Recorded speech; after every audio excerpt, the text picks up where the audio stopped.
पारिवारिक जिम्मेदारियों को निभाने के कारण महिलाएं प्रायः अपने स्वास्थ्य पर ध्यान नहीं दे पाती हैं, जबकि अपनी शारीरिक बनावट, शरीर में होने वाले विभिन्न बदलावों के अनुसार उन्हें अपने स्वास्थ्य पर ज्यादा ध्यान देने की आवश्यकता होती है। स्वस्थ शरीर एवं स्वस्थ मन के लिए योगिक क्रियाओं का नियमित अभ्यास बहुत आवश्यक है। अतः आज हम महिला स्वास्थ्य के लिए आवश्यक योग एवं प्राणायाम का अभ्यास करेंगे। शिथिलीकरण अभ्यास, चालन क्रिया। अब हम योग का अभ्यास चालन क्रिया से प्रारंभ करेंगे। यह शरीर में रक्त संचार को बढ़ाता है, थकान तथा शरीर की जकड़ाहट को दूर करता है। ग्रीवा चालन, गर्दन का व्यायाम।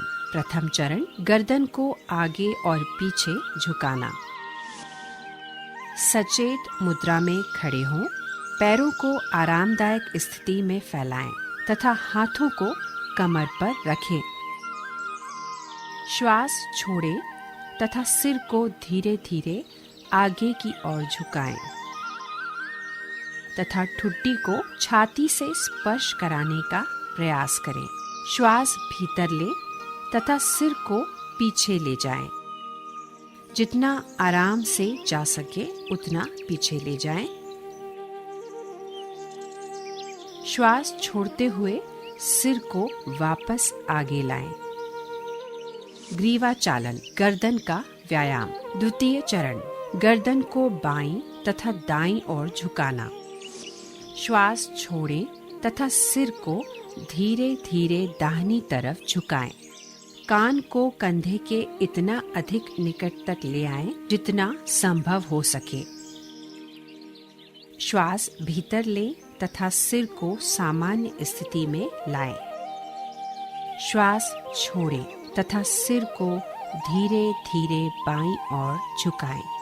श्वास भीतर लें तथा सिर को वापस सामान्य स्थिति में लाएं। ग्रीवा चालन, गर्दन का व्यायाम। तृतीय चरण, गर्दन को दाहिनी तथा बाईं ओर घुमाना। श्वास छोड़ें तथा सिर को दाहिनी तरफ इतना घुमाएं कि ठुड्डी कंधे की सीध में आए। श्वास भीतर लें तथा सिर को वापस सामान्य स्थिति में लाएं। श्वास छोड़ें तथा सिर को बाईं तरफ घुमाएं। श्वास भीतर लें तथा सिर को वापस सामान्य स्थिति में लाएं। ग्रीवा चालन, गर्दन का व्यायाम। चतुर्थ चरण, गर्दन को घुमाना। सिर को आगे की ओर झुकाकर ठोड़ी को छाती से स्पर्श कराने का प्रयास करें। श्वास भीतर लें तथा गर्दन को घड़ी की सुइयों की दिशा में घुमाएं। सिर नीचे की ओर जाते हुए श्वास छोड़ें। अब सिर को घड़ी की सुइयों की विपरीत दिशा में घुमाएं। गर्दन के चारों ओर खिंचाव, गर्दन के जोड़ों और मांसपेशियों में शिथिलन तथा गर्दन के दर्द के दूर होने की अनुभूति करें। सावधानियां, अधिक उम्र के लोग तथा सर्वाइकल स्पॉन्डिलाइटिस वाले रोगी इस व्यायाम को ना करें। स्कंध चालन, दोनों पैरों को परस्पर मिलाएं। पैर से सिर तक के हिस्से को सीधा रखें। भुजाओं को बगल में रखें। श्वास लेते हुए बगल से दोनों भुजाओं को सिर से ऊपर उठाएं। हथेलियां ऊर्ध्व दिशा में हों। श्वास छोड़ते हुए दोनों भुजाओं को बगल में वापस ले आएं।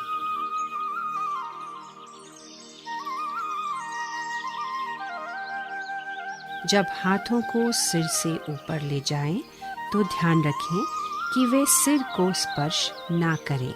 इसी तरह जब हाथों को नीचे लेकर आएं, तो वह जांघों को स्पर्श ना करें।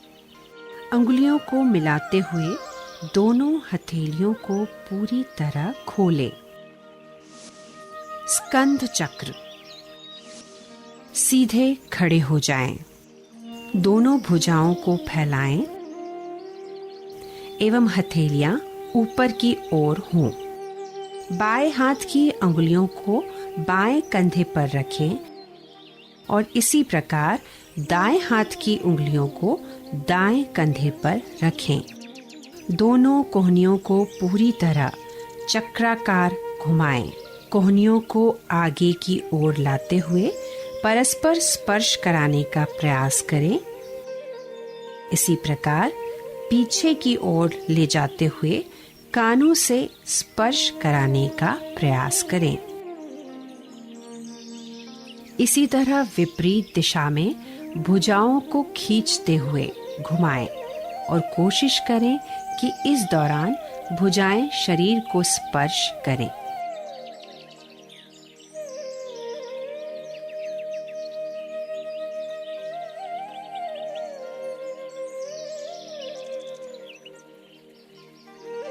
घुटना संचालन। घुटनों को चलाना। श्वास भीतर लें। अपनी भुजाओं को कंधे के स्तर तक उठाएं। श्वास छोड़ते हुए घुटने मोड़ें तथा अपने शरीर को शून्य की मुद्रा में नीचे लाएं। श्वास भीतर लें तथा शरीर को सीधा करें। इसे 2 बार और दोहराएं। इस व्यायाम से घुटने तथा कूल्हे के जोड़ मजबूत होते हैं।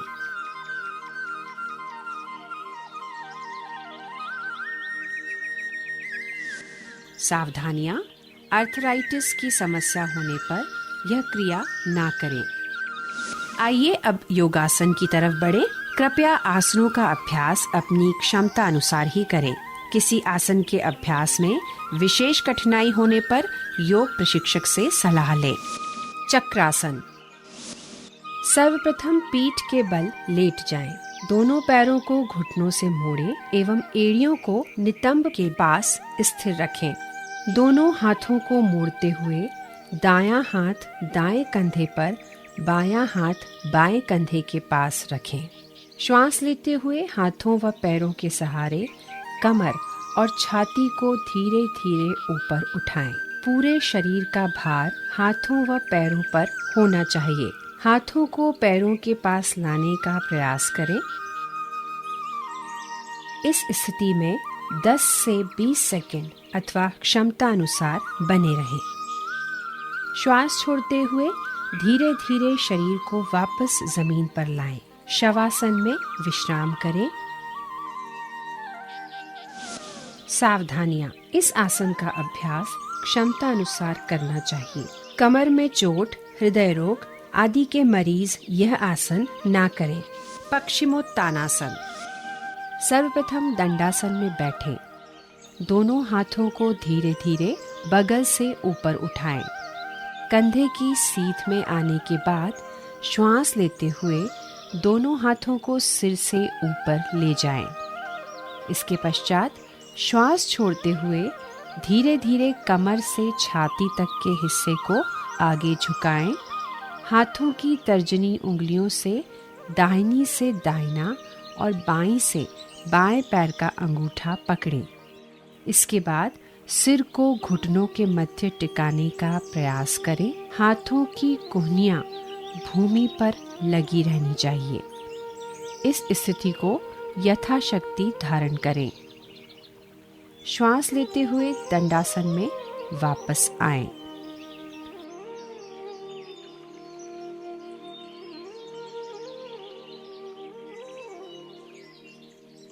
सावधानियां। इस आसन को क्षमता अनुसार ही करें। आसन को करते समय घुटने, पिंडली व जंघा जमीन से लगी होनी चाहिए। हृदय रोग, स्लिप डिस्क आदि के मरीज इस आसन को ना करें। शशकासन। चूंकि इस आसन के अभ्यास में शरीर की आकृति खरगोश जैसी बनती है, इसलिए इसे शशकासन कहते हैं। सर्वप्रथम वज्रासन में बैठ जाएं। दोनों पैरों के घुटनों को एक दूसरे से दूर फैलाएं। ध्यान रहे कि अंगूठे एक दूसरे से मिले हों। दोनों हथेलियों को घुटनों के बीच जमीन पर रखें। श्वास को बाहर छोड़ते हुए दोनों हथेलियों को सामने की ओर स्वयं से दूर ले जाएं। आगे की ओर झुकते हुए ठुड्डी को जमीन पर रखें। दोनों भुजाओं को समानांतर रखें। सामने की ओर देखें। इस स्थिति में कुछ समय बने रहें। श्वास को अंदर लेते हुए पीछे की ओर आ जाएं। श्वास को बाहर छोड़ते हुए वज्रासन में वापस लौटें। लाभ: यह आसन तनाव को कम करने में सहायक है। कब्ज एवं पीठ दर्द में भी लाभदायक है। सावधानियां: उच्च रक्तचाप वाले व्यक्तियों को इस आसन का अभ्यास नहीं करना चाहिए। घुटनों से संबंधित समस्या होने पर इस आसन को सावधानी पूर्वक करना चाहिए। अर्ध मत्स्येंद्रासन: सर्वप्रथम दंडासन में बैठ जाएं। दाहिने पैर को मोड़ें और पैर को बाएं नितंब के निकट जमीन पर आराम से रखें। बाएं पैर को मोड़ें और दाएं घुटने के ऊपर से लाकर पैर को जमीन पर रखें। दाएं हाथ को बाएं पैर के ऊपर लाएं और बाएं पैर के पंजे को पकड़ें। श्वास छोड़ते हुए धड़ को जितना संभव हो उतना मोड़ें। साथ में गर्दन को मोड़ें जिससे कि बाएं कंधे पर दृष्टि केंद्रित कर सके। बाएं हाथ को जमीन पर टिका लें। सामान्य रूप से श्वास लेते रहें। इसे इसी प्रकार दूसरी तरफ से भी दोहराएं। लाभ: मधुमेह में लाभप्रद है। मेरुदंड को सशक्त बनाता है। सावधानियां: साइटिका, पेट का अल्सर, मेरुदंड संबंधी चोट वाले गर्भवती महिलाएं, स्लिप डिस्क आदि रोग वाले इस आसन को ना करें। सुप्त बद्ध कोणासन: पीठ के बल सीधे लेट जाएं। दोनों पैरों को मोड़ते हुए एड़ी को मूल प्रदेश के पास लाएं। घुटनों को जमीन से स्पर्श कराने का प्रयास करें। अपने दोनों हाथों को उठाते हुए सिर के पीछे की ओर ले जाएं एवं जमीन को स्पर्श कराएं। पुनः हाथों को वापस लाएं तथा पैरों को खोलें एवं पूर्व स्थिति में वापस आ जाएं। सर्वांगासन: सर्व शरीर को प्रभावित करने से इसे सर्वांगासन कहा जाता है। पीठ के बल लेट जाएं। दोनों पैरों की एड़ी एवं पंजों को मिलाएं।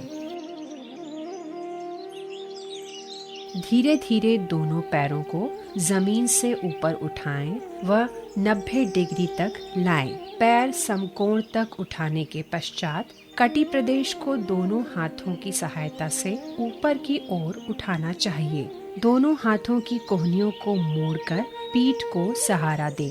पीठ को इतनी ऊपर उठाएं कि ठुड्डी कंठ कूप में लग जाए। इस स्थिति को यथाशक्ति धारण करें। पश्चात धीरे धीरे सामान्य स्थिति में वापस आएं एवं लेटकर विश्राम करें। लाभ: मस्तिष्क में रक्त संचार को बढ़ाता है। थायराइड में उपयोगी है। पीठ, गर्दन एवं कंधों को मजबूती प्रदान करता है।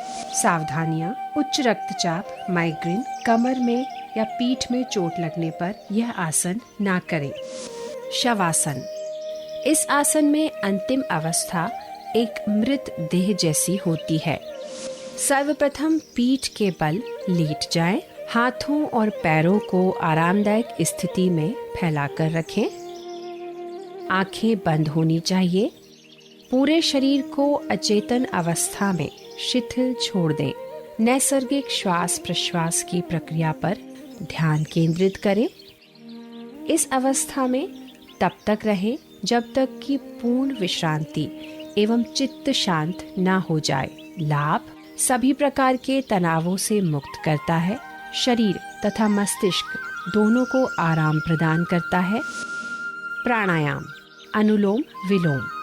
सर्वप्रथम किसी भी ध्यानात्मक आसन में बैठे। बाईं हथेली को बाएं घुटने पर ज्ञान मुद्रा में रखें। दाएं हाथ को नासाग्र मुद्रा में होना चाहिए। दाएं अंगूठे को दाहिने नासिका छिद्र पर रखें। बाईं नासिका छिद्र से सांस अंदर लें, फिर इसे बंद कर दें। दाहिने नासा छिद्र से सांस बाहर निकालें एवं दाहिने नासा छिद्र से सांस भीतर लें। दाहिने नासा छिद्र को बंद करें एवं बाईं नासा छिद्र से सांस बाहर निकालें। यह नाड़ी शोधन या अनुलोम विलोम प्राणायाम का एक चक्र है। 4 से 5 चक्र और पूरे करें। यह प्राणायाम चिंता तनाव दूर करता है तथा फेफड़ों की क्षमता को बढ़ाता है। भ्रामरी प्राणायाम, चूँकि इस प्राणायाम में सांस छोड़ते समय जो ध्वनि निकलती है वह भौरे के समान मिलती जुलती लगती है, इसीलिए इसे भ्रामरी प्राणायाम कहा जाता है। भ्रामरी को षण्मुखी मुद्रा में करें। अपने कानों को अंगूठे से बंद कर लें। अब तर्जनी अंगुली को अपनी आँख पर, मध्यमा अंगुली को नासा पर एवं अनामिका व कनिष्ठिका उंगलियों को अपने होठों पर रखें। अब दोनों नासा छिद्रों से श्वास भीतर लें। नियंत्रित गति से धीरे धीरे भौरे की ध्वनि जैसी ध्वनि निकालते हुए श्वास छोड़ें।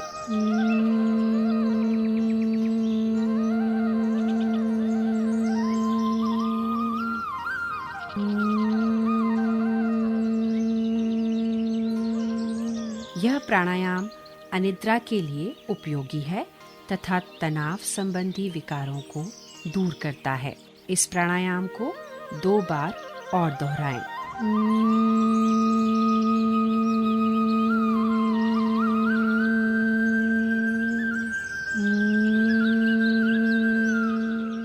तथा सामान्य स्थिति में वापस आएं।